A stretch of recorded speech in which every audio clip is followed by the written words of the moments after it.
Hola, muy bonita tarde, sean todas y todos bienvenidos. Soy Paola Díaz, parte de la mesa directiva de Ecologízate al 100 y hoy continuamos con las charlas que hemos programado para este mes de octubre dedicado al tema de mujeres en la ciencia y en la sustentabilidad. Y pues bueno, el día de hoy vamos a hablar de un tema muy interesante con el desarrollo social y que bueno, esto lo vamos a trabajar hoy con nuestra invitada, que es la maestra en ciencias, Claudia Huerta Zúñiga. Ella es originaria de Puerto Vallarta, Jalisco, es psicóloga por la Universidad de Guadalajara y actualmente es doctorante en ciencias para el desarrollo, la sustentabilidad y el turismo por la misma Universidad de Guadalajara. Es docente en el Centro Universitario de la Costa, en el Departamento de Psicología, y sus líneas de trabajo que ha desarrollado desde que está en la maestría incluyen temas como el empleo precario, la división sexual del trabajo, la salud mental y el empleo, estrategias de afrontamiento de las madres solas en el mercado laboral, la incertidumbre laboral y sus consecuencias en la salud mental. Y bueno, sus principales pasiones incluyen la investigación, la divulgación científica, el feminismo y la psicología social y actualmente, bueno, pues la docencia. Esas líneas de trabajo le han permitido tener no solo este cambio de percepción en todos estos aspectos que tienen que ver con el desarrollo sustentable, pero ahora nos va a platicar desde cómo este tema del desarrollo social es tan importante para lograr lo que hemos estado hablando durante todo este año con estas charlas de educación ambiental, de cómo le hacemos, cómo puede ser esta receta para llegar a obtener el famoso desarrollo sustentable que todos queremos. Entonces, desde hoy lo vamos a ver desde esta visión desde la sociedad, que es muy importante para todos y para todas, y que además pues también ella lo va a desarrollar en esta zona de influencia turística que tenemos en Jalisco, Nayarit, en la costa sur. Entonces, pues bienvenida, Claudia, nos da mucho gusto tenerte por acá. Muchas gracias por aceptar a platicar con nosotros y estar en este espacio. Y pues bueno, bienvenida y aquí estamos listos para escucharte. Y después vamos a abrir un espacio para preguntas y respuestas para dialogar un poco contigo y con las personas que se están uniendo desde Zoom y desde Facebook. Entonces, bienvenida. Muchísimas gracias. La verdad es que estoy honrada con la invitación. He visto el trabajo que hace su asociación civil y está increíble. Entonces, pues es un gusto estar aquí participando. Y bueno, preparé un breve material. Voy a compartir pantalla, pero igual pues se los voy a ir platicando, ¿va? Ya se puede ver, ¿verdad? La pantalla, sí, ¿cierto? Okay, perfecto. Muy bien. Bueno, en primer lugar, quiero iniciar diciendo que cuando se habla del desarrollo sostenible, generalmente se piensa desde dos ámbitos, ¿no? El ámbito, pues, económico también y el ámbito ecológico o ambiental, ¿no? Y esto, pues, también es sumamente importante, pero la parte social va a entrelazar estos dos ámbitos, ¿no? Tan solo cuando me han preguntado como qué tiene que ver mi formación académica como psicóloga con mi posgrado que es de Ciencias para el Desarrollo, la Sustentabilidad y el Turismo, pues tengo que explicar cómo toda esta parte social precisamente es la que permea dentro del desarrollo sostenible, ¿no? Cuando hablamos de desarrollo sostenible, tenemos también que hablar de pues este ámbito del desarrollo social. Y bueno, además, se ha vuelto sumamente importante actualmente. Bueno, no es que no lo fuera anterior, pero la situación actual demanda incluso más que antes el entender esta parte del desarrollo social. ¿Por qué? Porque la pandemia que todavía estamos viviendo y sufriendo ha tenido muchísimas consecuencias en la salud física, en la salud mental, pero también con una consecuencia terrible al ampliar las brechas sociales que ya existían. Las brechas sociales que ya existían se han visto más acentuadas a raíz de la pandemia, ¿no? Mucho se decía al principio de la pandemia, como a modo de metáfora de que estamos en el mismo barco o que todos estábamos sufriendo de alguna manera esta pandemia de manera similar. Y la realidad es que no. no estamos en el mismo barco, ¿no? A lo mejor todos estamos atravesando la misma tormenta, pero algunos sí en un barco, otros en una balsa, otros nadando por su propia cuenta, ¿no? ¿A qué me refiero? Pues que efectivamente hay una enorme desigualdad en distintos ámbitos y pues ya hay diferentes organismos, tanto nacionales como internacionales, que nos explican que existen grupos especialmente vulnerables a esta desigualdad, ¿no? En los diferentes ámbitos, en el ámbito social, económico y político incluso, ¿no? Y bueno, principalmente integrado por mujeres, niñas, indígenas y personas con discapacidad. No son los únicos grupos vulnerables, hay más, pero en términos estadísticos, bueno, pues se reconoce la existencia de estos grupos no vulnerables. Y ahorita hablaremos un poquito de por qué son vulnerables y por qué es importante reconocerlos, ¿no? Y bueno, por ejemplo, la propia ONU en el 2020 nos habla de cómo las mujeres, solo por poner un ejemplo de uno de estos grupos vulnerables, las mujeres están perdiendo sus empleos a un ritmo mucho mayor que los hombres, ¿no?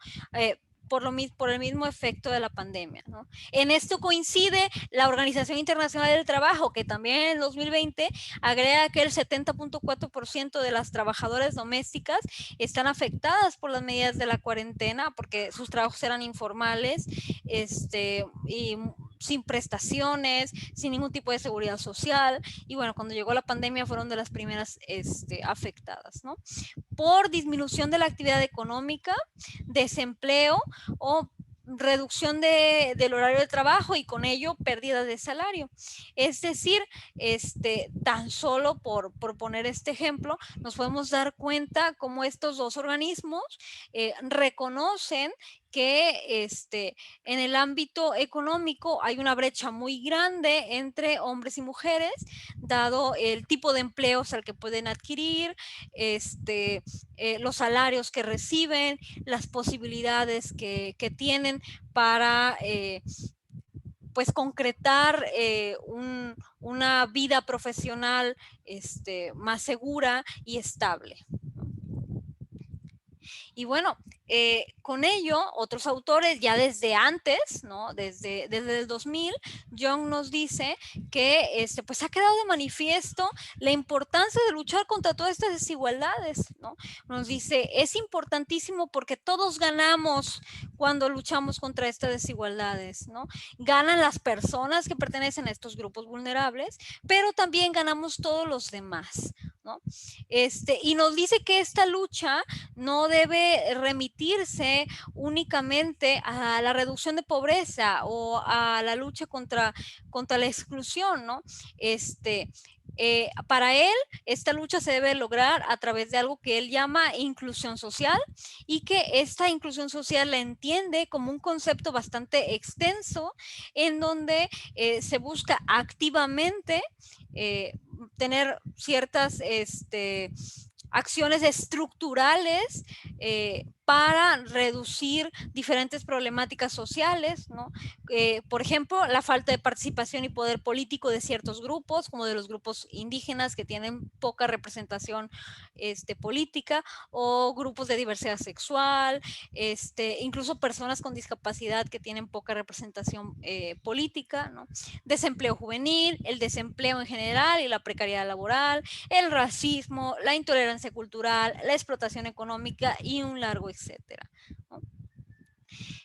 Y bueno, también la Organización de Estados Americanos, la OEA, ya desde el 2011 nos dice, coincidiendo con este autor, la importancia de la inclusión social, ¿no? Y la define como el proceso de empoderamiento de personas y grupos, en particular los pobres y los marginados, para que participen en la sociedad y aprovechen las oportunidades. Muy importante esta definición porque nos dice que lo que se busca es empoderarlos, es decir, no se va a buscar que si alguien no tiene empleo, simplemente se le dé empleo y listo. Esa no es la idea. ¿Por qué? Porque tú lo que quieres es que no solamente tenga un empleo, sino que tenga libertad de decisión, tenga adecuadas condiciones de vida, calidad de vida también, que el empleo sea de calidad, ¿no? Que tenga las condiciones para que pueda tomar sus propias decisiones, participar en la sociedad, como bien lo dice, y aprovechar todas esas oportunidades para ir creciendo, ¿no? Creciendo económicamente y en otros ámbitos también. Y bueno, ¿y cómo es que esto se relaciona con el desarrollo sostenible o qué tiene que ver, ¿no? Esta lucha por la inclusión y esta idea de desarrollo social, pues como, ¿qué relación tiene con el desarrollo sostenible?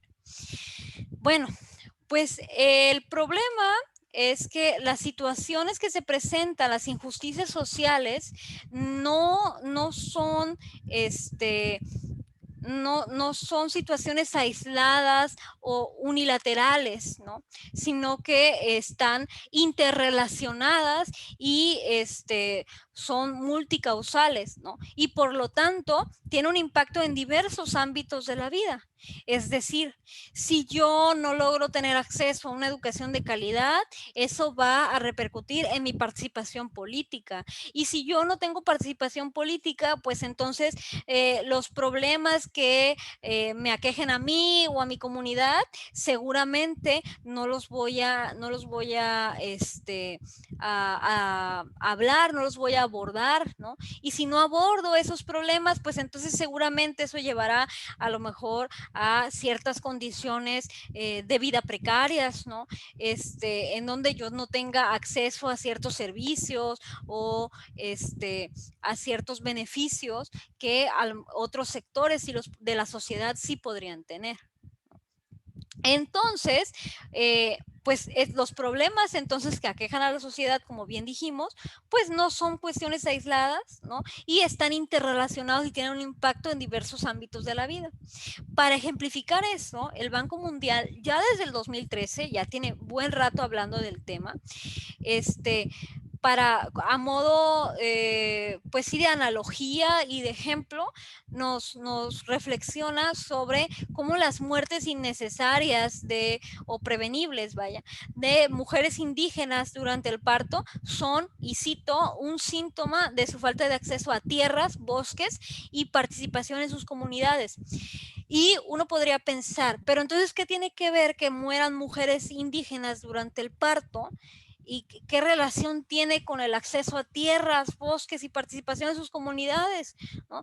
Yo pensaría que tiene más relación con que a lo mejor no hay un hospital no adecuado o personal de salud suficiente, pues no pensaría que tiene que ver con la falta de acceso a tierras, bosques y participación, pero si nos detenemos a ver la situación, nos damos cuenta cómo sí se relaciona, porque en este caso, pensemos en una comunidad indígena en donde las mujeres no tienen acceso a tierras. ¿Cuál va a ser la consecuencia? Bueno, el acceso a tierras te da estabilidad económica, ¿no? Te da un producto donde trabajar, ¿no? Y seguramente esa estabilidad económica también te lleva a poder tomar ciertas decisiones, ¿no? Como poder decir, pues pago una consulta si a lo mejor en el centro de salud no me lograron atender, pago una consulta para saber cómo va mi embarazo, ¿no? O puedo comprar las vitaminas que me recomendaron, o puedo alimentarme mejor inclusive,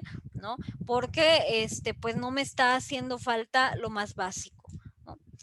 Y luego la participación en las comunidades, pues claro, si las mujeres indígenas no participan en sus comunidades, sus problemas específicos no se van a escuchar en la comunidad, como para decir, aquí estamos y nosotros lo que necesitamos como grupo de mujeres indígenas, pues que nos hemos dado cuenta de cómo no tenemos, por ejemplo, un hospital adecuado para atender partos, ¿no? O cómo los caminos de la comunidad están muy alejados del hospital más cercano y a lo mejor hay que arreglar el camino para que podamos llegar más rápido al hospital en caso de una emergencia, no sé, hablar de sus propias problemáticas específicas que a lo mejor los hombres no van a pensar en ello, u otros grupos no los pensarían, ¿no? Porque no viven esa problemática, y como cuando no vives una problemática no la puedes visualizar de la misma manera que cuando la vives, ¿no? Entonces, así es como el Banco Mundial nos invita a esta reflexión en la que analicemos cómo estas problemáticas sociales tienen impacto en diversas áreas, ¿no? Entonces, pone de ejemplo, las mujeres indígenas mueren de, de manera más común, ¿no? Durante el parto que otro grupo de mujeres, ¿no? Que no sean indígenas, ¿no? Y nos dice cómo esto es un síntoma de su falta de acceso a tierras, bosques y participación en sus comunidades, por lo que ya dijimos. Entonces queda clarísimo cómo las problemáticas sociales van a repercutir en todos los ámbitos, ¿no? Y van a afectar a pues toda la sociedad en general, no nada más a quien sufre la problemática social. Siguiendo en el mismo orden de ideas, el Banco Mundial nos aclara que la inclusión social es importante en sí misma por el beneficio que conlleva a los individuos, es decir, a quien recibe no directamente algún beneficio, no sé, a aquellos que se les da empleo o aquellos que tienen ya acceso a la salud, ¿no? Y a las familias de esto, pero además es fundamental para lograr algo que conoce como prosperidad compartida, ¿no? Y nos dice que esta prosperidad compartida es uno de los múltiples objetivos a alcanzar por este organismo internacional. ¿Y a qué se refiere con prosperidad compartida? Bueno, pues a que cuando le va bien a mi vecino, me va a ir bien a mí.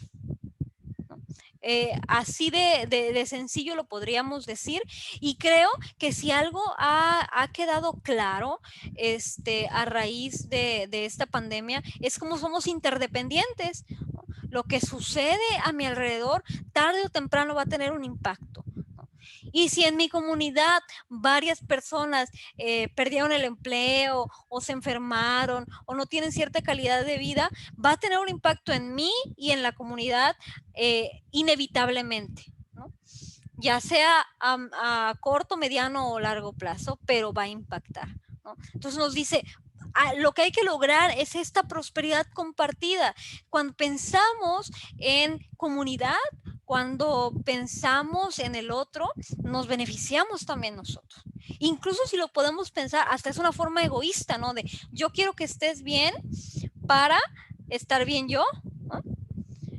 Un ejemplo clarísimo, porque creo que los Estados Unidos de Norteamérica tienen claro este concepto de prosperidad compartida, bueno, cuando les conviene, ¿verdad?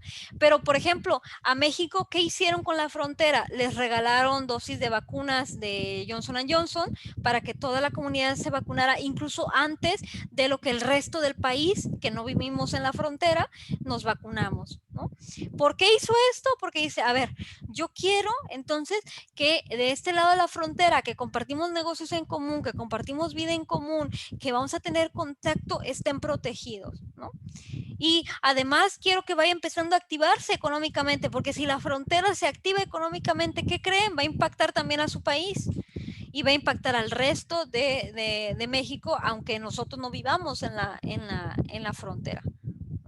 Entonces, este concepto de prosperidad compartida no es nuevo, ¿eh? No es el descubrimiento del hilo negro ni nada, simplemente que a veces cuando pensamos en planeación urbana o en algunas otras estrategias de políticas públicas, se nos olvida incluir esta parte del desarrollo social y de la inclusión social, porque pareciera que lo pensamos como si solamente son buenas intenciones o para quedar bien o para que la gente vote, ¿no? Y se nos olvida que pues también tiene un beneficio para todos, ¿no? Bien lo dice el concepto prosperidad compartida. Y por lo tanto, pues este organismo hace un llamado, ¿no?, a comprender que el no enfrentar la exclusión de grupos completos de personas tiene importantes costos sociales, políticos y económicos. Es decir, a una comunidad le sale muchísimo más caro en todos los sentidos, tanto socialmente como política y económicamente, el no combatir estas injusticias sociales, ¿no? Mucho se habló, por ejemplo, de la estrategia de seguridad que sigue este país, ¿no? Y cómo esa estrategia de seguridad no puede estar completa si no pensamos en el desarrollo de las comunidades, en recuperar espacios públicos, en mayor participación ciudadana, en espacios de atención a la salud mental y de otras cuestiones, ¿no? No nada más se trata de que si metemos o no a la cárcel a cierta cantidad de personas, sino si no atacamos la causa y la raíz, pues estas problemáticas sociales van a continuar, ¿no? Hasta que no empecemos a atacar de fondo, ¿no? Y nos dice también que no es suficiente con solo aceptar que existen algunos grupos de personas que están sobre representados entre los pobres o entre quienes no tienen acceso a la educación o entre quienes sufren malnutrición, sino que es importante, es fundamental indagar las causas, ¿no? Porque es muy fácil decir, sí, en tal comunidad hay más pobreza, ¿no? Por ejemplo, en México está muy bien entendido que en el sur hay una brecha social importante, ¿no? Está sumamente reconocido, pues qué bueno que lo reconozcamos, es el punto número uno, pero ¿y luego qué? ¿No? De ahí, ¿qué sigue? ¿Cuál es el siguiente paso? Pues el siguiente paso es ver por qué, cuál es la causa y con ello intervenir, ¿no? Intervenir. Y bueno, también la CEPAL, la Comisión Económica para América Latina y el Caribe, pues nos advierte, ¿no?, que para lograr un impacto en los diferentes factores sociales, pues no se requieren solo buenas intenciones o programas humanitarios, son necesarias acciones de tipo estructural que son las más difíciles de llevar a cabo, que amplíen los espacios de inclusión social y económica de diversos sectores de la población. Entre ellos, de nuevo, reconoce a las mujeres, a los grupos indígenas, también a la comunidad LGBT y a las personas con discapacidad, ¿no? Entonces nos dice, no podemos pensar que esta brecha social se va a acabar con un programa en el que se les dé dinero o en el que se les haga descuentos, ¿no? Es necesario acciones de tipo estructural. ¿Y a qué se refiere con acciones de tipo estructural? Perdón. Las acciones de tipo estructural se refieren a aquellas que tienen que ver con la administración en todos los niveles, ¿no? No nada más a nivel municipal, estatal, sino también federal, y que impacte pues a toda la estructura pues del sistema económico, el sistema de mercado de trabajo y el sistema estructural social, ¿no? Es decir, un cambio de fondo, de raíz, que en verdad es muy difícil de lograr y que generalmente estos cambios de tipo estructural pues llevan tiempo, ¿no? Llevan tiempo en aceptarse y en implementarse. Y pues nos dice este organismo que cuando afirma que el desarrollo social es un pilar fundamental sin el cual no se puede lograr el desarrollo sostenible, se refiere a que la inclusión y el desarrollo social dependen de las estructuras productivas y de una mayor capacidad inclusiva del mercado de trabajo, del desarrollo económico y de las condiciones políticas y medioambientales. A esto va con lo de las acciones estructurales, porque nos dice que lo que hay que revisar son estas estructuras productivas, ¿no? Por ejemplo, actualmente que hay una reactivación económica, en muchos países se han visto con un problema, y el problema tiene que ver con que hay vacantes que no se han logrado llenar en muchos lugares, ¿no? Es una problemática que, por ejemplo, en Estados Unidos están afrontando actualmente, en España, en México un poco menos porque nuestro mercado de trabajo es más informal y tiene otras condiciones, pero también en México. Y cuando queremos conocer las causas de esto, pues las causas tienen que ver con las estructuras productivas. ¿Por qué? Porque vemos como, por ejemplo, muchas mujeres tuvieron que dejar de trabajar para atender a la familia, cuidados de la casa, ¿no? Incluso enfermos de COVID que todavía no se han logrado recuperar porque hay enfermos de COVID a largo plazo, ¿no? Y pues a las mujeres es a quienes se les ha cargado más la mano en el sentido de cuidado y crianza. Entonces, pues no pueden, no, aunque quieran encontrar un trabajo, no lo pueden hacer bajo esas condiciones porque dicen, ¿en qué momento voy a llegar a mi casa? ¿En qué momento voy a atender estas labores? ¿Cómo concilio ambas? De por sí ya era una cuestión difícil hacer esta conciliación de la vida laboral y la vida personal y se ha vuelto todavía más difícil. Y encima, pues salarios muy bajos y ofrecimientos en donde no hay esta seguridad social, pues hace que los puestos no sean atractivos y pues no se llenan, ¿no? No se van a llenar hasta que no se cambie precisamente la estructura productiva. ¿Qué sucede en el caso específico de Puerto Vallarta y Bahía de Banderas? Pues que nuestra estructura productiva depende muchísimo del turismo, depende casi al 100%, ¿no? Del turismo y pues no hay esta diversificación que permita hacer un cambio estructural en donde tengamos diferentes vocaciones, ¿no? Aparte de la turística, y pues eso tiene un impacto en todo, en el desarrollo económico y también en las condiciones políticas y medioambientales. Y lo hemos visto claramente, ¿no? Lo hemos visto claramente porque esta alta dependencia del turismo también hace que pues de repente sucedan algunas situaciones ahí en planeación urbana, sobre todo, en donde pues solamente se piensa en el beneficio turístico y se deja de lado que sí esa estructura pues ayuda, no impacta, no sé, la playa o el río y vemos cómo eso pues ha tenido un impacto y lo ha cobrado la factura, ¿no? a la región y pues ahora vemos cada vez como las lluvias hacen cada vez más daño, ¿no? El último huracán estuvo terrible precisamente por eso y concentrado exclusivamente en esas zonas, ¿no? Precisamente en donde se ha invadido zonas que no deberían de invadirse, ¿no? Como podemos ver, para no perder el hilo, como podemos ver, esta parte del desarrollo social está totalmente conectado, ¿no? Con todo lo demás, con la estructura productiva, con el mercado de trabajo, con las políticas públicas y con todo el impacto medioambiental, ¿no? Por lo tanto, no se puede pensar en desarrollo sostenible si no se piensa en desarrollo social. No, es imposible que lleguemos a un desarrollo sostenible con todas estas brechas sociales que actualmente están presentes, ¿no? Y bueno, otra cosa importante a considerar es que las desigualdades también están interconectadas, ¿no? Es decir, las solemos pensar en separado, ¿no? Es que la desigualdad de género y la desigualdad económica y la baja representación política no tienen nada que ver. No, se permean todas las desigualdades. Desafortunadamente, así es, ¿no? Y por ejemplo, podemos ver cómo la desigualdad de género tiene consecuencias diversas que merman la calidad de vida de las mujeres en distintos aspectos y se entrecruza con otras desigualdades como la desigualdad económica, la poca representación política, la desigualdad étnica y racial, ¿no?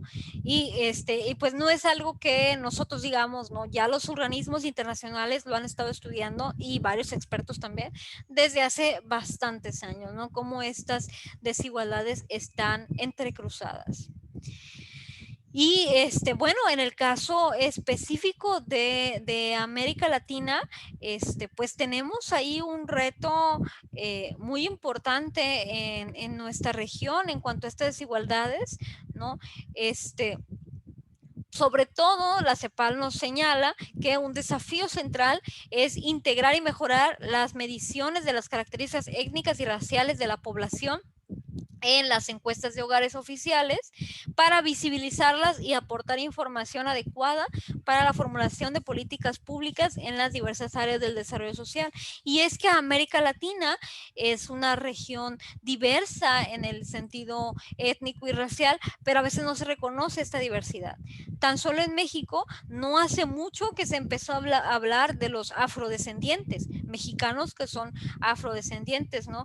No tiene mucho que se les empezó a censar en las encuestas del INEGI y pues eso tiene un impacto porque lo que no conoces no lo puedes atacar, no lo puedes mejorar, no puedes hacer nada con algo que realmente no conoces. Entonces, si no empezamos por visibilizar, ¿no?, estas diferencias étnicas y raciales, esta diversidad, estas problemáticas de la región, pues nunca vamos a poder hacer nada.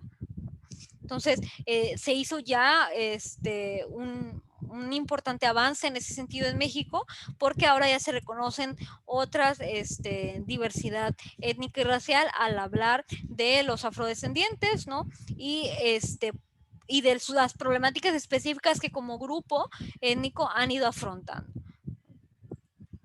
Y bueno, pues entonces la CEPAL coincide con otros organismos, ¿no?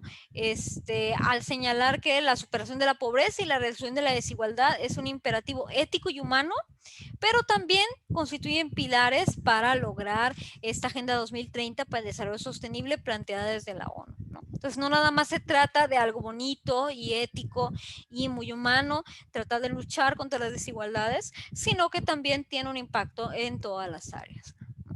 Y nos dice también que América Latina y el Caribe ha sido caracterizada históricamente por esta desigualdad estructural, en donde sobre todo lo que tiene que ver con la distribución de los ingresos, porque podemos encontrar en la región como hay zonas muy, muy, muy, muy ricas o personas muy, muy, muy ricas y al mismo tiempo zonas y personas muy, muy, muy pobres, ¿no? El caso de Brasil con las favelas, es icónico en ese sentido, aunque México tampoco se queda atrás, ¿no? También tenemos zonas muy marginadas. Y al mismo tiempo, zonas muy innovadoras, por ejemplo, en el norte de México, en donde hay bastante riqueza y se nota claramente la distribución de los ingresos de manera inequitativa. Y a su vez, esta desigualdad de los ingresos tiene un fuerte efecto en otras desigualdades, porque ya lo dijimos, están interconectadas, ya que las diferentes formas de exclusión se interrelacionan y se potencian. Y bueno, para la CEPAL, la matriz de la desigualdad social, específicamente en la región de América Latina y el Caribe, está altamente condicionada por la estructura productiva, pero al mismo tiempo tiene determinantes de género, raza y étnicas que igualmente se intercruzan y potencian igual que las desigualdades, ¿no? Y específicamente habla del trabajo no remunerado, el trabajo de casa, ¿no?, el trabajo de cuidado y crianza, y que lo ha visibilizado como un obstáculo o impedimento en el empoderamiento económico de las mujeres y su autonomía, ¿no? Nos dice que esta desigualdad, ¿no?, en el trabajo no remunerado, pero que sigue siendo trabajo, ha tenido un impacto fuerte en las diferentes formas de desigualdad que se presentan en la región, ¿no? Específicamente nos habla de cómo la crisis por COVID-19, que es inevitable mencionarla porque ya les había comentado que ha ampliado estas brechas sociales, ha reafirmado la importancia del trabajo de cuidado, sin embargo también expone la injusta distribución de responsabilidades al interior de los hogares, ¿no? En donde pues en su mayoría queda una carga más fuerte hacia las mujeres. Y con relación a desigualdades étnicas y raciales, pues nos habla de la importancia del reconocimiento político, de que en la vida pública comiencen entonces a visibilizarse estos diferentes grupos, ¿no? Tanto de pueblos indígenas como de afrodescendientes. Como digo, México ha dado un paso importante en ese sentido, ¿no? Pero pues todavía nos falta bastante en este reconocimiento político, en donde logren participar en la vida pública del país, pues de manera más activa, ¿no? Y reconociéndose como parte de algún grupo o pueblo indígena o grupo étnico racial. Y bueno, también nos dice cómo actualmente en América Latina se contabilizan 826 pueblos indígenas reconocidos por los estados, o sea, oficiales, pues oficialmente reconocidos, la gran mayoría de los indicadores sociales y de cumplimiento de derechos muestran que los pueblos indígenas y la población de afrodescendientes están en situación de clara desventaja con relación al resto de la población, ¿no? Entonces nos dice que claramente tienen menor acceso a, por ejemplo, cuestiones de educación de calidad, servicios públicos, ¿no? Y cuando ya son adultos también más trabajo precario e informal que el resto de la población. Y bueno, pues la histórica invisibilidad estadística de estos grupos pues no ha permitido identificar y reconocer adecuadamente la magnitud de estas desigualdades, aunque se sabe que sí existen estas desigualdades, ¿no? No se sabe hasta qué magnitud ha llegado, ¿no? Y porque pues las estrategias que se han seguido por los diferentes estados, por los diferentes países de América Latina y el Caribe, pues no siempre incluyen específicamente en su agenda esta parte, ¿no? Del reconocimiento a las problemáticas específicas de estos grupos. Y bueno, a manera de conclusión, porque creo que ya me estoy extendiendo un poquito, pues se puede observar cómo la inclusión social es una necesidad creciente, ¿no? Para terminar con las distintas formas de desigualdades sociales que obstaculizan el crecimiento y desarrollo sostenible de las naciones. Y pues también es importante pensar que la inclusión social no es sinónimo, no es un antónimo, perdón, no es un antónimo de exclusión, porque esta lucha por lograr el desarrollo social requiere un enfoque activo, requiere pues intervención, vaya, no nada más decir, pues es que vamos a incluirlos y que, hablar de cierta forma o reconocerlos mediante el lenguaje o reconocerlos mediante ciertas acciones, no, sino que una lucha activa contra las causas profundas de las injusticias sociales, ¿no? Un plan de acción, vaya. Y pues por lo tanto, las políticas públicas de los estados deben de considerar que el excluir a un grupo de la población no afecta únicamente a ese grupo de personas, sino que tiene consecuencias, como ya vimos, que todos afrontamos, ¿no? Consecuencias de distintas índoles. Y pues reconocer públicamente también en estas políticas cómo estas desigualdades están correlacionadas, ¿no? Y bueno, además hay que entender que fungimos como un sistema en el que lo que sucede a nuestro alrededor tiene un impacto directo o indirecto, ¿no? Y dependemos unas de otros en todos los sentidos, ¿no? Desafortunadamente, pues esta situación ha acentuado las desigualdades que ya existían y ha llegado con un llamado urgente a despertar para ver nuestra realidad desde un punto de vista menos reduccionista, ¿no? Pues apremiándonos a realizar políticas públicas y planes de desarrollo urbano que consideren las distintas formas de desigualdades, sus interrelaciones y un plan concreto, ¿no? Para reducirlas, como parte de los objetivos para el desarrollo sostenible. Y pues también es importante pensar en las diferentes formas de participación ciudadana que no únicamente se quede en el voto, participación ciudadana en otros sentidos, ¿no? E inclusión de todos los grupos de la población en la vida política. Eso es sumamente importante para comenzar a conocer las injusticias sociales y también que cada quien vaya participando con pues las problemáticas que a cada uno nos aquejan, ¿no? Como individuos y como comunidad.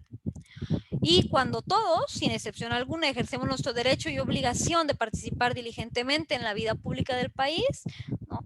Es decir, no nada más en el voto, como les decía, alzando nuestra voz para que sean escuchadas nuestras necesidades, pues generamos un país más plural y democrático y se traduce en un impacto positivo para todos, ¿no? Para nuestra vida económica y social.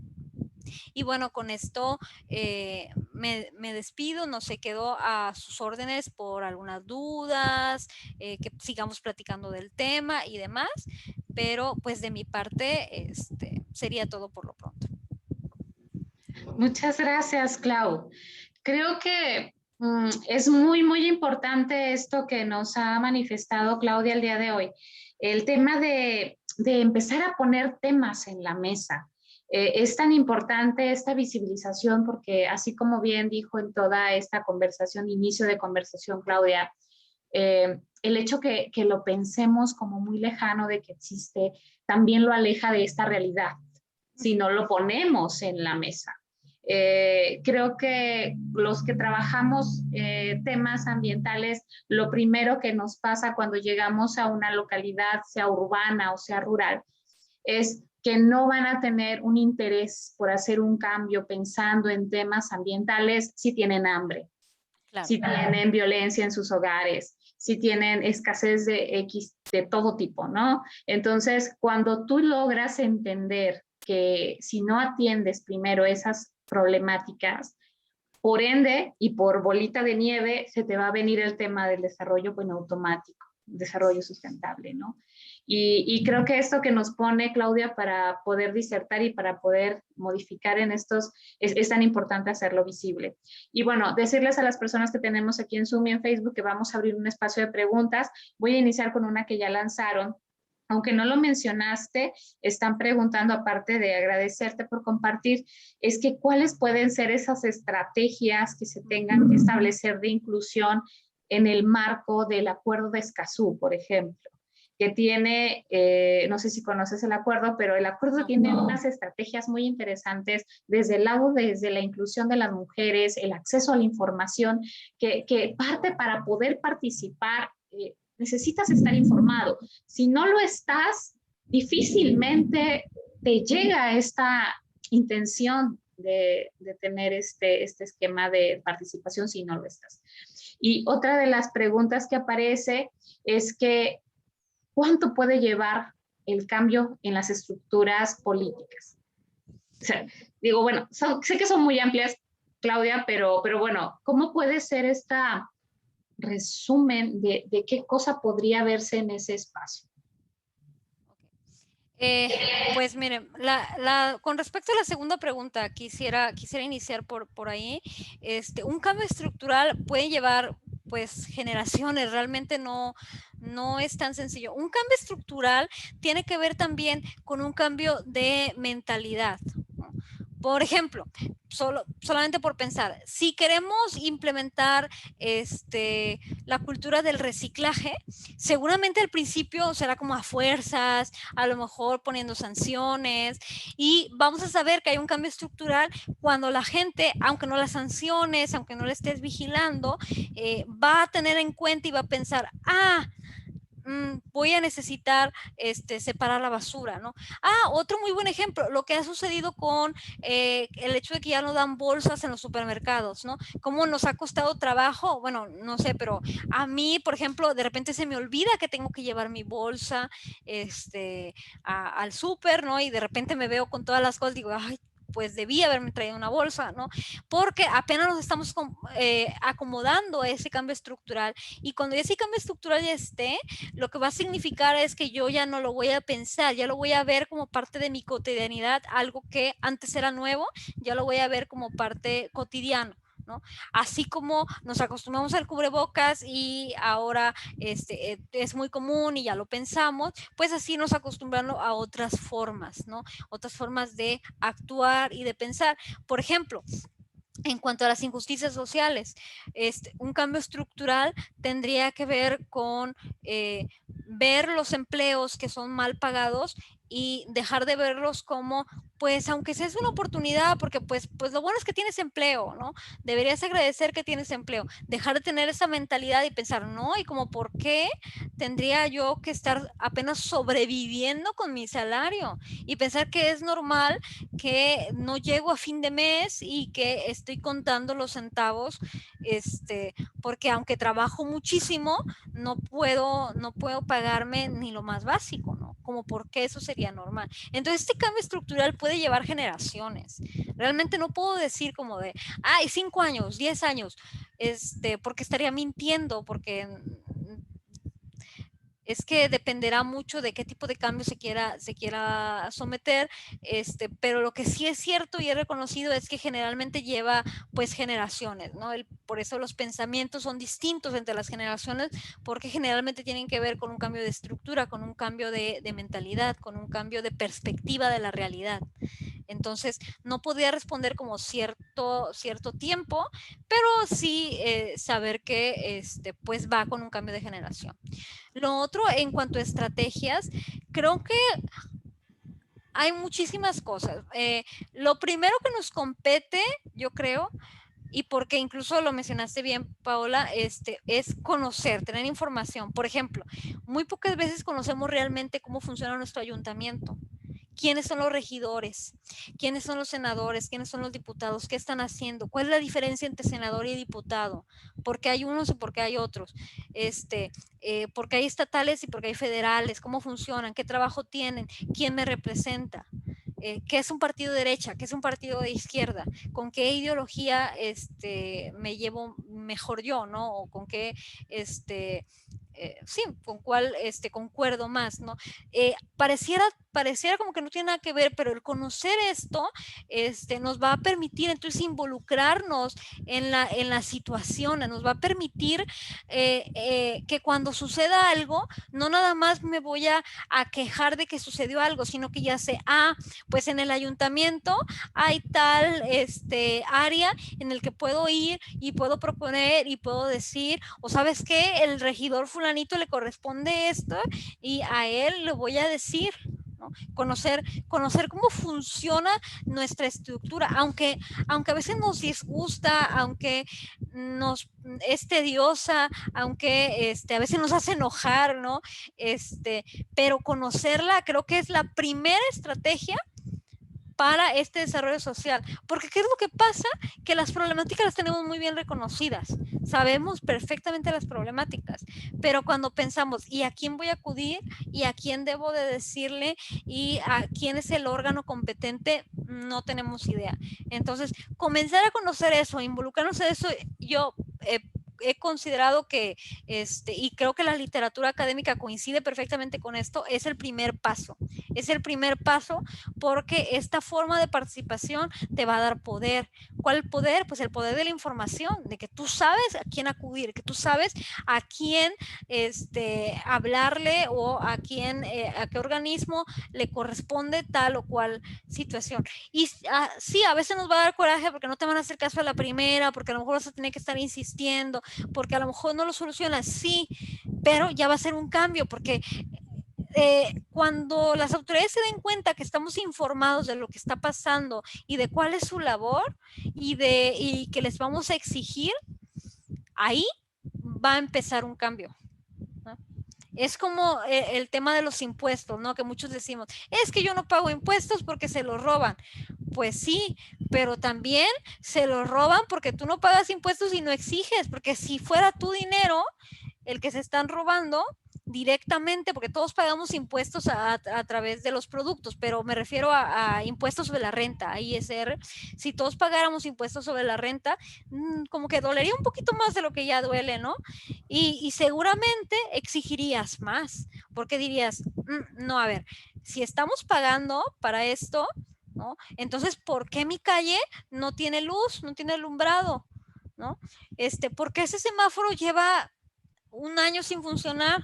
A ver, este bache ya hasta cumplió años, ¿no? ¿Cuándo lo van a arreglar? Sí me estoy explicando, pero se vuelve un ciclo vicioso porque no pagamos impuestos y entonces como no pagamos impuestos no participamos de la misma forma y como no participamos de la misma forma las autoridades abusan y como las autoridades abusan yo no pago impuestos y bueno, va a ser un ciclo de nunca acabar y hay que cortarlo, ¿no? Hay que cortarlo conociendo nuestros derechos, pero también nuestras obligaciones, ¿no? Para poder exigir realmente, ¿no? Y exigir con conocimiento de causa y decir, no, a ti te corresponde tal y cual labor y tienes un presupuesto tal asignado y tienes tales y cuales formas de solucionar tal o cual problemática, ¿no? Entonces creo que es lo primero. Sí, diste en el clavo porque a partir de esto no hay retorno. No sé si me explico. Cuando ya logras entender este esquema en el que funciona la vida pública, difícilmente vuelves atrás. Al contrario, es como tan emocionante saber más información y estar más al corriente, que este cambio que bien comenta Claudia, se viene cada vez más fuerte. Y entonces no es como que te preparaste para ser el gestor de tu colonia o el gestor de tu cuadra, sino que este mismo nivel o esta necesidad de justicia a partir de una no solo de delitos, sino de esta violación de derechos, no lo reconoces hasta que sabes que están violando tus derechos. ¿Sí? Entonces, creo que Claudia nos ha estado llevando en este esquema de entender que hay muchas cuestiones que ahorita me preguntaban bueno, la empatía tan difícil de adquirir. Digo, sí, tú puedes lograr ser empático si no te sientes conectado con esa problemática. Claudia al inicio me decía, no es necesario decir, mira, si hay pobres, híjole, pobrecitos. No, o sea, necesitas ir a ver cómo viven, estar con ellos, saber cuál es la problemática real para entonces sentirte que estás siendo empático, estás comprendiendo qué sucede y a partir de eso pensar en qué hacer, ¿no? Entonces, vamos a seguir con unas intervenciones. Bueno, Areli Nájera te manda a saludar, que muchas gracias. Dice, yo quiero preguntarte cómo te imaginas el futuro de México en estas cuestiones, en estos temas que estamos hablando el día de hoy, de ejemplo de 10 o 20 años. Y agrega un comentario, dice, siempre he pensado que tenemos muy buenas políticas públicas, programas y ordenamientos, pero solo quedan en muy buenos deseos y no se aplican. Y otra pregunta, bueno, para que continúes más o menos en la misma línea, dice Diana Navidad, excelente tema, doctora Claudia, el desarrollo social es uno de los temas menos atendidos en la agenda de desarrollo sostenible, pero tiene alto grado de complejidad en la solución del problema. En tu opinión, con el turismo, la desigualdad social, ¿cuál sería el primer tema de agenda que se tiene que visibilizar? Okay. Pues respondiendo lo primero que comenta Areli de cómo me imagino México dentro de 10 o 20 años, coincido en que sí, tenemos muy buenas políticas públicas. De hecho, nos sorprenderíamos de lo avanzados que son nuestras políticas públicas en ese sentido. Por ejemplo, en cuanto a el tema de representación política, nosotros tenemos por ley obligado, por ejemplo, a esta paridad de género y además esta representación de personas con discapacidad y de personas de grupos indígenas. Sin embargo, pues se hace un abuso de eso, ¿no? ¿Y qué pasa? Se postulan personas con discapacidad que no tienen una discapacidad y que pues se hacen pasar como para llenar el requisito de, es que ya puse a una persona con discapacidad, ¿no? O ponen a la hermana o a la esposa, nada más para llenar el requisito de que tienen que ser pues 50% mujeres y 50% hombres y nada más cumplen el requisito y listo, ¿no? Entonces efectivamente tenemos muy buenas políticas públicas que luego como que le sacan la vuelta para no implementarlas como debe de ser.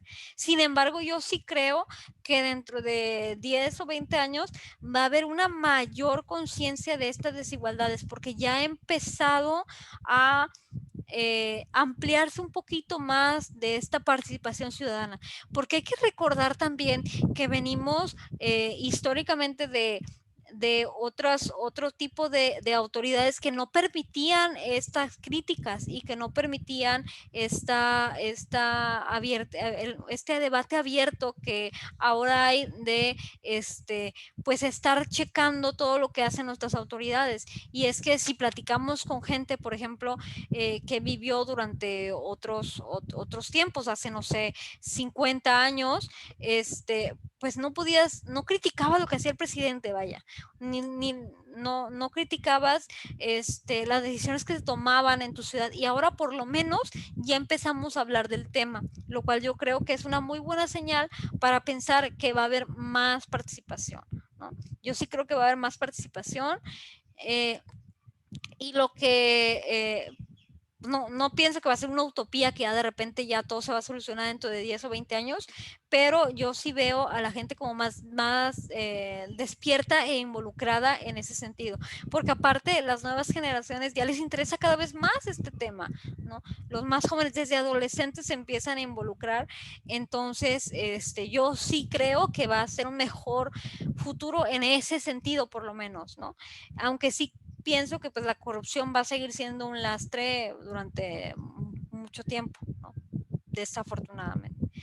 Con respecto a la segunda pregunta con relación al turismo y la desigualdad social, ¿cuál sería el primer tema de agenda? Ay, es muy buena la pregunta, ¿no? Yo pienso que lo primero es dejar de concentrarnos en que si el turista se siente cómodo o está bien, o sea, no es que no nos debe de importar, pero creo que estamos exagerando la atención que tenemos en ese sentido, descuidando el otro sentido de, y pues, cómo le están pasando los empleados, ¿no? Cómo viven los empleados, bajo qué condiciones están, ¿no? Cómo están sus colonias, cómo están sus familias, toda esta parte del otro lado, vaya, de los que no somos turistas, ¿va? De los residentes, de repente se deja de lado, ¿no? Y lo vemos muy claramente, inclusive hasta en la infraestructura, ¿no? Vemos cómo la infraestructura está muy bonita en cierta zona turística y conforme te vas alejando un poquito de esa franja turística, empiezas a ver ya situaciones que no ves en la franja turística, ¿no? Entonces yo creo que es lo primero. Lo otro es que esta desigualdad social no se va a arreglar si no vemos una diversificación del mercado en Vallarta.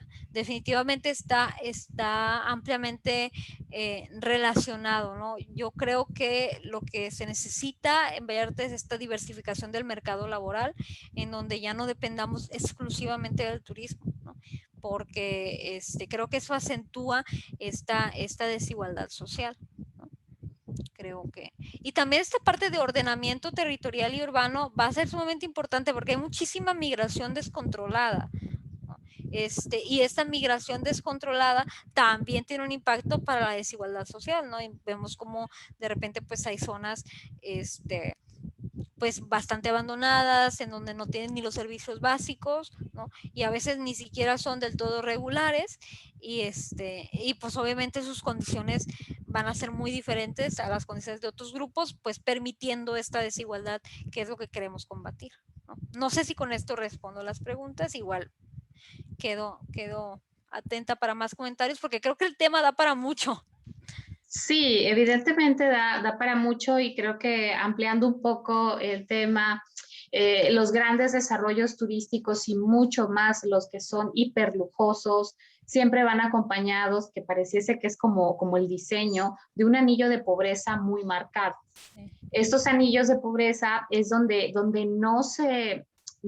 es la parte oculta, ¿no? Es como cuando dices, viene tu suegra y barres hacia abajito, o sea, tratas de ocultar y de esconder que no se vea todo esto, porque de momento lo apantallante o lo que es públicamente correcto o lo que da para muchos números es que tú generas una cantidad enorme de empleos, pero no dices a cuánto le estás pagando a esas personas. Y aquí es donde estas brechas de desigualdad de las cuales habla Claudia se hacen cada vez más grandes. Estos desarrollos de los cuales está hablando Claudia también, es muy importante decir que esta migración no siempre es de personas pensando en el bien de la sociedad, sino que también te incrementa no solo los servicios, sino también esquemas de violencia. A veces hay más. Creo que fue muy notorio ahora con la suspensión del turismo porque no somos una actividad prioritaria cuando se suspendió todo por el tema de pandemia, pues ¿qué iban a hacer las personas? Se incrementaron los números de asaltos, de robos a casa habitación, a mano armada, y incrementa otros problemáticas sociales a partir de esta única, es como un monocultivo, ¿verdad? Es como si tuviéramos la única actividad que no nos deja pasar. Y entonces, por ejemplo, Claudia, en este tema de agregar a la agenda turística ¿Cómo ves el posicionamiento del tema laboral específicamente de mujeres? Ok. Bueno, es ampliamente reconocido que en el sistema turístico los empleos que encuentran las mujeres pues reproducen empleos de cuidado y crianza, es decir, trabajan en su mayoría en puestos pues de camaristas, de áreas públicas, lavandería, puestos que pues reproducen esta parte de la casa, ¿no? A esto se le llama pues división sexual del trabajo y efectivamente también en Vallarta existe, pero no solamente eso, sino que tiene que ver con pues trabajos menos pagados, trabajos menos estables también, porque entonces hay una temporada en donde yo necesito muchísimas camaristas porque ya van a llegar los turistas, pero luego llega septiembre y la mitad se queda sin empleo. ¿No? O inclusive más de la mitad, ¿no? Se queda sin empleo. O yo necesito, pues sí, gente de lavandería, pero pues cuando ya llega la temporada baja, pues esos trabajos son sumamente inestables, ¿no? Con poco crecimiento profesional, incluso contratos a veces hasta irregulares, no solamente temporales, sino que a veces hay contratos irregulares. Entonces sí, la situación del empleo para las mujeres en el sector turístico sí definitivamente es complicado, porque además hay otra situación con el empleo turístico, hay poca compatibilidad con las actividades familiares o con las situaciones familiares que se pueden presentar, entonces conllevan también muchísimo estrés en el sentido de, pues son jornadas largas, jornadas intensas muchas veces, en donde pues es que si tienes niños, pues o los dejas con alguien o los descuidas, ¿no? Entonces tiene un impacto muy importante en el área de la familia, en esta funcionalidad familiar se permea gracias a eso, porque también la familia le impregna una carga exclusiva de esto a las mujeres, ¿no? E incluso en familias en donde está presente el padre, por ejemplo, o una pareja, de todas formas es la mujer la que se termina haciendo cargo en su mayoría, y entonces por eso cuando la mujer tiene un trabajo muy extenuante, pues tiene un impacto en la funcionalidad familiar y en el bienestar en general de las mujeres, ¿no? Entonces sí hay una desigualdad en ese sentido. Por eso es que hay una propensión también a trabajos informales, porque entonces el trabajo informal me permite moverme si necesito recoger al niño a la escuela, cuidarlo si se enfermó, ¿no? Hacer toda una serie de acomodos, vaya, que pues un trabajo formal no te lo permite. Por eso es que luego aceptan este tipo de contratos irregulares, no solamente por desconocimiento de lo que yo debería poder obtener en un trabajo, sino también porque aunque lo conozca, pienso, ok, sí, pero en el otro empleo donde me van a ofrecer todo formal y con todos mis servicios y con todas las prestaciones de ley, todas las prestaciones sociales, pues tiene un impacto en que pues también asimismo es un trabajo más esclavizado, ¿no? Entonces por eso aceptan formas de contrato bastante irregular, y esa es la situación que desafortunadamente sí se ha encontrado pues estadísticamente en la región, ¿no? Y también un trabajo dominado por en donde independientemente de la formación académica, hay una diferencia muy grande de salarios entre hombres y mujeres, y con la misma formación académica en puestos similares hay una diferencia, porque hay una especie de, aunque no sea explícito, hay una especie de castigo, sobre todo con relación a la maternidad, de pagarte menos, ofrecerte menos oportunidades de ascenso, etcétera, que pues se ve muy claramente en la industria turística. Sí, es mucho más marcado estos temas así de género. Y Claudia, ¿has estado trabajando temas de este tema del trabajo sexual también asociado al desarrollo turístico? Es parte también de estas dinámicas de problemática que a partir de la detonación de este desarrollo turístico también se incrementan el tema de prostitución, y hasta trato con menores de edad, con niñas menores de edad que se están ahí como mercando en estos espacios de la parte de los antros, de la parte de donde puede estar más visible el turismo. ¿También has estado trabajando ese tema? No, con ese tema no lo he investigado a profundidad. Sí, al hablar de salud mental, sí salieron diversas cuestiones, por ejemplo, de alcoholismo o drogadicción. Sin embargo, no me he adentrado a ese tema, pero sí es bastante conocido que también eh, es que sucede algo psicológicamente en las personas que viajan, ¿no? Es un lugar en el que no te conocen, es un lugar al que vienes de vacaciones, entonces inevitablemente los turistas vienen con una baja inhibición. No significa que todos vengan a hacer todo el desastre, hay todo tipo de turistas, ¿no? Pero si vienes con una inhibición diferente, porque pues sí, no, te vienes a relajar, vaya. Entonces llegas, ya desde que llegas como turista, llegas con ese sentido de yo no voy a ver los problemas sociales, yo no voy a ver las cuestiones, yo no vengo, no vas a un lugar de turista a estarte fijando que si cómo vive el mesero que te atendió, o que si le pagan bien al recepcionista, o que si este hotel respeta a la naturaleza, no llegas en ese punto, ¿no? Entonces, pues, muchas veces eso es aprovechado, ¿no? Pues para otras cuestiones ya de delitos, y sí, pues es bien conocido, pero yo no lo he abordado en mis investigaciones. Ok, bueno, continuamos. Diana Navidad dice, es bien conocida la dinámica de exigir a nuestros gobernantes. Sabemos que por muchos años han existido entidades, regidores, diputados, etcétera.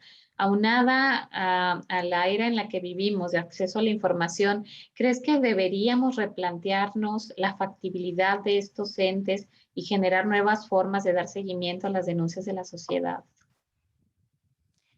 Mm. Es una muy buena pregunta, porque yo creo que el problema no son esos entes, sino más bien es, es que esos entes están bien creados desde lo teórico, vaya. El problema es que no importa qué sistema de seguimiento vayamos a tener de denuncias de la sociedad, si ese seguimiento no se hace de forma apropiada. Es decir, por más que inventemos o formulemos un mejor sistema, si se permea con la corrupción, con el nepotismo, con pues personas que no van realmente a hacer su trabajo, pues que independientemente del sistema que tengamos, vamos a seguir teniendo el mismo problema. Yo creo, por eso es que yo decía que en cuanto a las estrategias, lo mejor es conocer ese sistema y utilizar ese sistema a nuestro favor en ese sentido, ¿no? De estar dando lata y decir, no, esto debe de funcionar de tal manera, ¿no? Aunque a veces te tiren del onco, aunque a veces es bien difícil, yo creo que es la solución más de fondo que cambiar el sistema. Porque, por ejemplo, eso sería como cuando le cambian de nombre y en lugar de llamarse Seguro Popular se llama Insabi. Pues sí, pero pues mientras sean las mismas prácticas las que se estén realizando, no va a haber una diferencia. Entonces, si eliminamos a los regidores, a los diputados y a los senadores, pues sí, yo sería contento, sería feliz de no tener que pagar por eso, y de que no se robaran el presupuesto público, pero y entonces que ese nuevo sistema, ¿cómo nos vamos a asegurar primero que de verdad va a ser efectivo, que no van a incurrir en las mismas prácticas?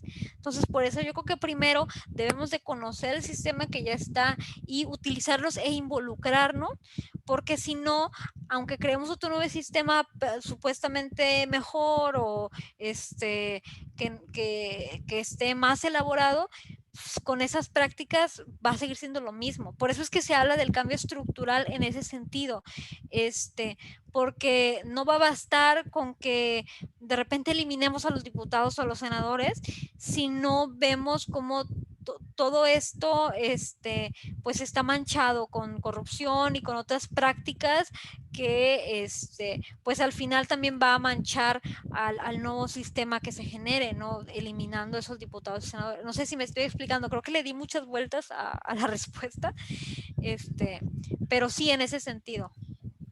Es como esta parte de creernos que la sociedad es quien es el jefe de estos instrumentos o de estos entes, ¿no?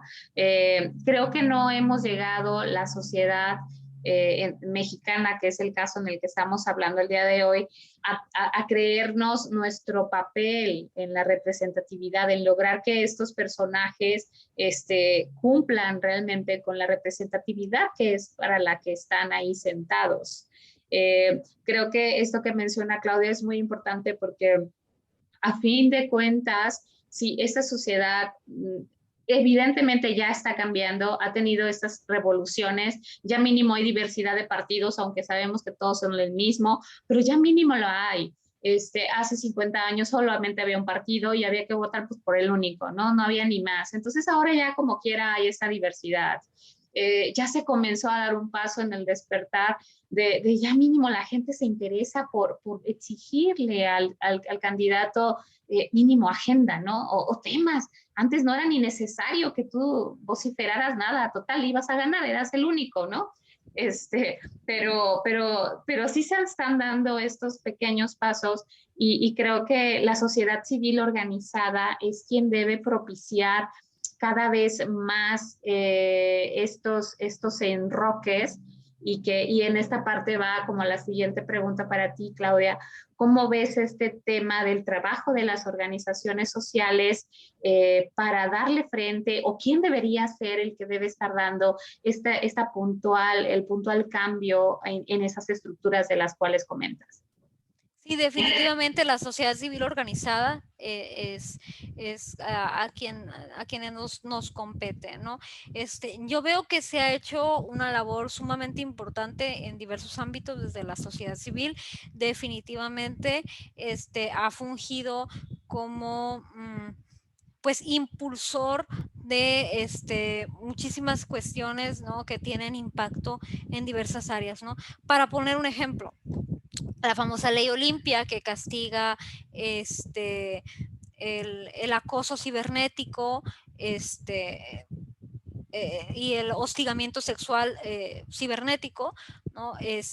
Pues inició precisamente con una lucha de una asociación civil, ¿no? Entonces yo creo que sí es importante porque como decía yo al principio de esta conversación, es que cuando no se conoce algo, pues no se puede hacer, ¿no? Entonces, también no podemos pensar que las autoridades van a adivinar cuáles tus necesidades, ¿no? Sabemos pues que hay incompetencia y que hay muchas cuestiones, pero pues tampoco son adivinos, ¿no? Entonces el trabajo de la sociedad civil tiene mucho que ver con vincular esta participación ciudadana con las autoridades, porque es cierto que es más difícil ignorar a un grupo de personas organizadas que ignorar a 100 ciudadanos que van cada quien por su cuenta, ¿no? Y que a lo mejor inician el proceso desde cero, pero si esos 100 ciudadanos se juntan, van a llevar un proceso en conjunto y se van a decir y van a apoyarse y pues van a avanzar más en ese sentido, ¿no? Van a lograr ser escuchados, ¿no? Entonces es más fácil ignorar a un individuo que ignorar a una asociación civil, ¿no? Entonces definitivamente ha sido un trabajo fundamental, que ya desde hace muchísimos años varias asociaciones civiles se han llevado a cabo y sí ha tenido un impacto porque en México muchas de nuestras políticas públicas más avanzadas tienen que ver con el trabajo de asociaciones civiles, en definitiva.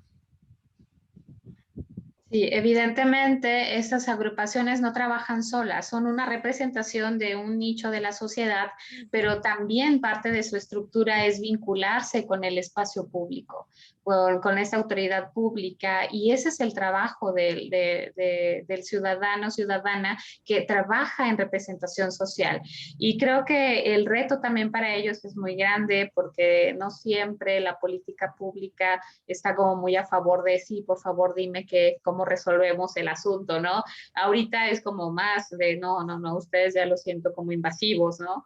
Pero bueno, para las personas que tenemos en Zoom, quieren decir algún otro comentario o algún otro, deja checo acá en Facebook, si no, para comenzar a cerrar, Claudia, ¿cómo podemos dejar como en estos mensajes finales que tú nos puedas dar para que las personas que nos escuchan, jóvenes, adultos, estudiantes, amas de casa y demás, puedan irse hoy con un mensaje de cómo propiciarles esta provocación en sus mentes, como en propiciar la revolución de pensamiento y que a partir de eso se empiecen a involucrar en otras temáticas? Bueno, pues lo primero es, pues pensar en eso, en el sentido de, que el desarrollo social de los diversos grupos que consideramos más vulnerables también tiene un impacto para todos los demás. Y es que muchas veces decimos, es que a mí en qué me va a afectar, ¿no? A veces es muy difícil, como decíamos, lograr esa empatía, ¿no? Pero podemos, aunque no logremos esa empatía al 100%, aunque sea mínimamente pensar en, es importante porque también va a tener un impacto en mí, ¿no? Si lo queremos ver a lo mejor hasta egoístamente, a lo mejor suena mal, pero si es la forma en la que la gente puede sentirse relacionada, pues igual y está bien, ¿no? Igual y está bien. Lo otro también es pensar que los pasos pequeños también son pasos, porque a veces nos desesperamos y decimos, es que las cosas están muy mal, es que no se ha logrado nada, pero ya cuando lo vemos en perspectiva, pues no es que no se ha logrado nada, se ha logrado poco, ciertos avances, pero pues avance es avance, como sea. No es que queramos ser conformistas, no hay que serlo, siempre hay que buscar pues avances más grandes, pero sí vamos a desmotivarnos más fácilmente si queremos ver todo el proyecto terminado en su conjunto a que si lo descomponemos en pasos más pequeñitos, ¿no? Que nos permitan ir viendo el avance y decir, bueno, sí, vamos más o menos por un cierto camino. Y eso también es importante porque muchas veces pues es que no es las injusticias sociales son tan grandes y vienen de construidas históricamente desde antes de que a lo mejor naciéramos, y no está tan fácil y a veces desanima, ¿no? Y por eso pensar en que, pues sí, pasos pequeños ya son pasos, ¿no? Creo que es fundamental tener eso en perspectiva, sobre todo para no perder la motivación y para saber que pues vale la pena, ¿no? Seguir insistiendo en estos temas. Así es, estos al contrario no pasan de moda, ¿eh? Cada vez se van creciendo, se van ampliando, tienen directrices muy complicadas. El tema social lleva muchas vertientes que no es sencillo investigar, entonces también agradecerle a Claudia que está trabajando estos temas porque puedes, por ejemplo, ella que está en el doctorado, creo que ya estás por salir, ¿no? El doctorado también es parte de meterte en un mar de circunstancias y el decidir por qué línea irte, híjole, pienso que no es cosa sencilla.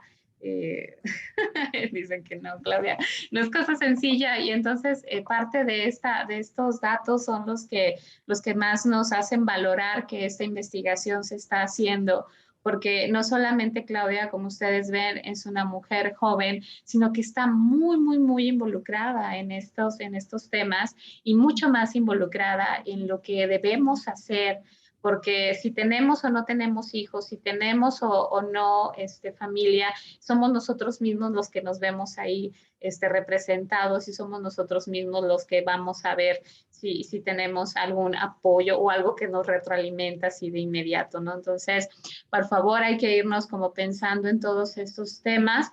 Creo que estos momentos de que hay mucha desolación, pérdidas por fenómenos climatológicos, es como momento en el que mucha gente suele cambiar el pensamiento híjole, ¿por qué está pasando? No es solamente la inundación, sino qué provocó de raíz que esta persona se instalara en una zona de tanto riesgo, ¿no? Entonces, cuando ya piensas que pues fue lo único en lo que pudo llegar y que pues no había otro espacio más que ese, creo que te puedes ser un poquito más empático, como bien dice Claudia, y poder hacer algo por el prójimo que de directo te regresa algo a ti, ¿no? Entonces hay que irnos con esa frase de Claudia el día de hoy, lo que sea para los demás también tiene un beneficio propio y que no lo veas como una pérdida de tiempo, no lo veas como una pérdida de espacio, de fuerza, de energía, sino que va a ser algo que te va también a ti a generar mucha satisfacción, ¿no? Entonces, Claudia, muchísimas gracias. Hermosa, muchas gracias por darnos este espacio hoy en la tarde y pues bueno, decirles que todavía nos quedan algunas charlas para terminar este mes. Tenemos otra charla el miércoles 20 pues bueno, vamos a terminar esta semana con estos temas que tienen mucho que ver con el tema social. Entonces, muchísimas gracias a todas y a todas y bueno, nos vemos pronto. Gracias, Claudia. Muchísimas gracias.